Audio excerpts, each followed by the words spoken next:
What's going on? Welcome everybody to What's Your Black, the show that promotes nothing short of black excellence. I'm your host, Mike Womack, and today we got with me my brother, illustrator, painter, designer, just a creative in general. We got Mr. Marlo. What's going on, brother? Not much. You all right? I'm doing well. It's good, man. It's been a while since we kicked it, man. How you been? It's been too long. It's been too long. Yeah, it's been too long. So you know that means we got a lot of talking to do. That's true. There's a lot to catch up on. So let's see. Our black card revolt question will be best rapper of all times. We got A, Pac. Okay. We got B, Biggie. Okay. We got C, Jay-Z, or D, Detroit's own Eminem. Who you got? I have to go with Biggie.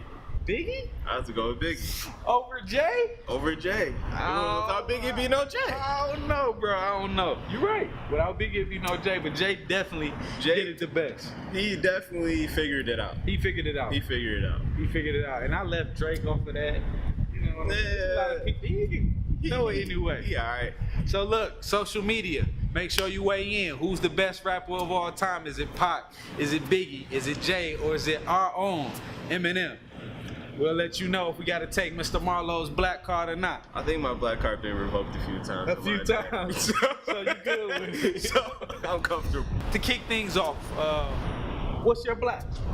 I'll say my black is just try and be as cultural and aware as possible, because as being a black man, you get tested a lot. Yeah. And the more you know, I feel like the more safer you are in different spaces. It's easier to communicate in different spaces and different people, and you don't feel as alienated, and it kind of helps with disproving a lot of things that other races may think that black people may know or may not know. Let's talk about the arts. For those that don't know, me and Marlo we go way back. He's definitely a guy that knows what he's doing. So when it comes to the art, at what age did you realize, like, hey, I want to do this? I'll probably say maybe around 5 or 6. 5 years old?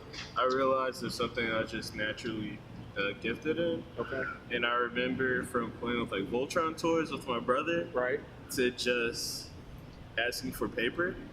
So I think I probably remember when I asked for paper for Christmas. Really? That's when I realized. You was like, yo, Santa, I need some paper. My mom thought I was tripping. That's crazy. And she was like, really? I was like, yeah, I want paper. I'd have thought you was tripping too. So she bought me paper. So 5-year-old Marlo, what are you drawing? Is it just stick figures? What is it? I was mainly probably stick figures. Okay.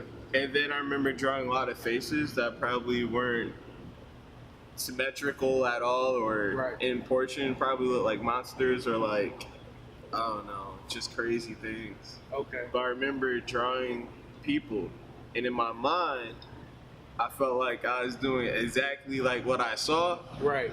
And then my mom, she went to school for commercial art before she went into nursing. And she's like, no, you need to do this first. Yeah. And she showed me how to make the grid. Okay. Around probably around 6. I remember she showed me how to make the grid to make everything align. And then she would just let me chill in the park and draw kids I'd see or people and like things. So at 6 years old, you're in the park just drawing what you see. Yep. For hours at a time. Yeah, she let me in the park for maybe 2-3 hours. At a time. Yep. And the whole, you're not on no swing. Nah. None of that. I didn't like that. I didn't like playing outside, like bro. on swings and stuff, because too many kids, germs, and sand and stuff in your eye. I wasn't into that. I got you. So now we fast forward. What was like your breaking point when you were like, okay, no 9 to 5.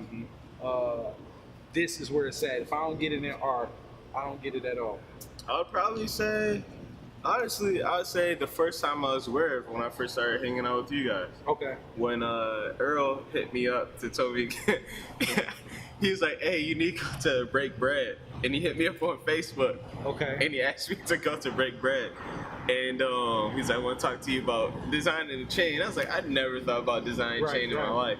And then I designed the chain, and then from the chain I was designing logos. And then I realized, hey, so I could buy more things if I just take 2-3 hours out my day to draw something. I was able to buy more things, eat as much garbage food as I you wanted wanted to, because right. I had the funds to. Yeah. And then started working with Tommy and found out it was my cousin like 6 months down the line, but we didn't know we were Hold on, related. y'all didn't know y'all were related? No, we didn't know we were related. Okay, we're gonna get to the Tommy part, but let's get back to the break bread. You designed the Macmillian logo. Yeah. That became a chain. Yeah. That's wild. I never knew that. And I've Really? seen that chain so many times. I didn't know you designed it. So what's some other pieces of logos you did for like people around the city? Let me see. I did BJ's logo. I did Erica Hayes' logo. I had a collaboration with Rick and Ro.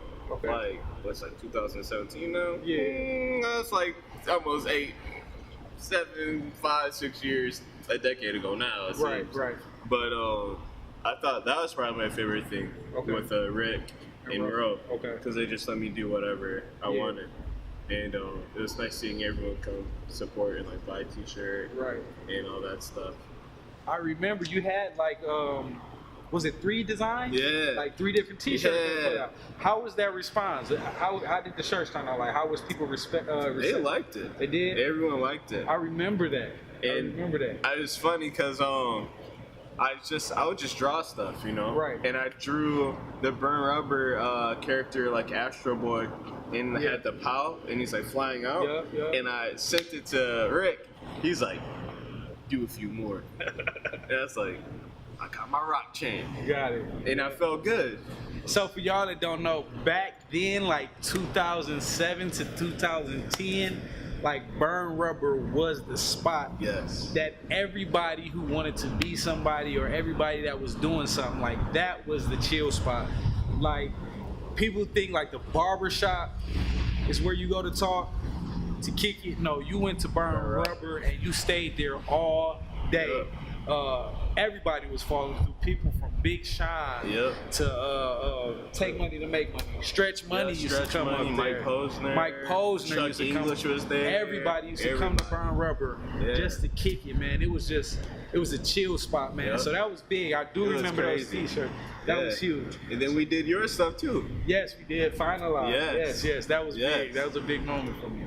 So, okay, now we're designing stuff throughout the city, and we link up with Tommy Walker, right? The owner of Detroit versus Everybody. Now, I thought you guys knew y'all was cousins. No, we didn't. No, we had no idea. So how did that happen? How did you find that out? I did a interview for Wayne State because I was going to Wayne State at the time. Okay. And I was studying industrial design, and I was just doing all this stuff for like the student program board and everything. And I was in the paper, and I gave it to my late grandfather Earl. Okay. And I mentioned Tommy, but we called him TJ. Okay. That's what like everyone in the family would call him TJ. And my grandfather's like, hey, you know TJ, your cousin? I was like, nah, I didn't. I only know like 3 cousins. He's like, well, this is your 4th one. He's like, y'all hung up maybe 4 or 5 times when you were kids. I was like, really? He's like, but we're blood cousins. My grandfather is his uncle. Wow. Yeah. Wow, that's awesome. Yeah. So I guess that creative genes just runs through the family. That's awesome. So now, you've been doing art for a long time. Yes, sir. How has it been treated? Has it taken you places? It has, yeah. Tell me about it. You know what I'm saying? I don't know, it's kind of surreal. Okay. It's a little bit surreal. Because just being black and traveling, and just seeing that you're more receptive other places in here. Social media, I think, is really what. Once I put my art on social media, I think that's what really, really took it off. So I was able to travel from Istanbul to South Asia. I go to South Asia every 4 to 6 months. You go to South Asia every 4 to 6 months. What's in South Asia? I go to Jakarta, Malaysia, Singapore.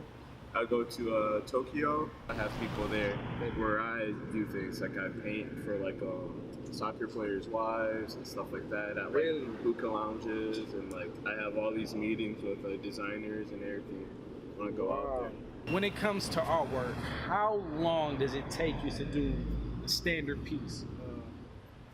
Does it consume your whole day, month? How does that work out?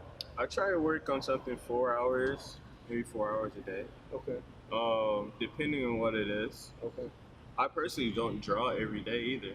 Wow. Yeah. So how does an artist spend his day?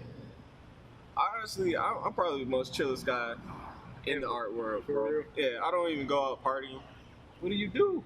Man, I just be chilling, dog, eating food, I feel watching Netflix. I feel you. I go see my uncle, stuff like that. I hear Hang out you. with my girl. I That's hear about you. it. You spent years in this art industry. What is your favorite or most successful piece? My favorite or most successful piece? I know you said that the T-shirt was like a moment for you. It was. Has it been one that's topped that? I would say I did the first murals in the market I was in, which I painted that mural. Okay. I did a series. So I had a print series. I had 3 original paintings, Okay. and the biggest one that stood out, I did a painting of a black male. He was blue and purple, and it had like a transparent black background, Okay. and then with white paint, I just made a cop hat, and it's called P's and Q's, and he's blue in the face because obviously he was dead. Wow. Last thing he saw was a police hat, and it was really receptive. Wow. Where I sold the original to a guy in LA, Okay. and he just bought another piece for me, a young Muhammad Ali piece, and it kind of just put me on a platform Right. where I have more of a following of collectors, all through just that one piece. That's So awesome. when I put things on 1X Run, Interstate Gallery, or any other social medias that I have, a lot of my stuff generally sells out now due to it. That's Yeah. what's up. That is So- what's up, brother. So with all of this success, and Marlo's mom, when it's all said and done, what's the legacy? I would say my legacy, I try to be like James Baldwin. Okay. Okay. Why is that? He was very cultured, aware, talented, and he had a voice. Okay. And I feel like we, as being black, we have a lot of voices Yeah. in music, Yeah. but we don't have a lot of voices Outside. anywhere else. Yeah. To wrap things up, man, we're standing in front of one of your pieces down here at the Eastern Market. Can you kind of walk me through what's going on and how you came up with it? So I made the design probably maybe 3 years ago. Okay. When I was living in Chicago, I had a friend, and he was a sneaker head. You know, he selling Okay. sneakers. He had the Red October Yeezys, Okay. and someone shot him in broad daylight for it. Wow. Yeah. So I was just thinking about how like people are literally living and dying for it. Yeah. So this piece is called Hoop Dreams. So it's either, he has a basketball, you're doing everything you can to be in the NBA, what's the odds? You either play ball or you produce or you rap. Yeah. What's the odds of that even happening? It's a hoop dream. People die trying to live that dream. Right. Where if they don't make it here, they go internationally, which I feel like is a better bet. Right. And financially, it's a good idea. You don't have to be an NBA. And then also people are dying for these shoes that have no real meaning. Have no value. No real meaning at all. No real value. They're just material things. And it's sad. Yeah. And it's sad that, if you can't play ball, you either try and figure out how to hustle shoes. So Yeah. it's 2 different hustles by the one or several corporations, Adidas or Nike. Most people Exactly. dying over Nikes. I don't hear people dying over Stan Smiths. Right. So I put the Nike sign, and he's just looking like, hey, what it could have been. Yeah. If he would have made it, Yeah. or if he had more opportunity. Man, that's a deep piece. How long does it take you to do something like this? That took about 3 days. I was juggling work. I was working at H&M at the time. Okay. And I would open up stores nationally. Really? Yeah. It was very tiring. I hear you, brother. was You've been very on the tired. move, man. I tried to go on the move. How can people get in contact with you? Or where can they see some of your work? Do you have any events coming up? What's going on with you?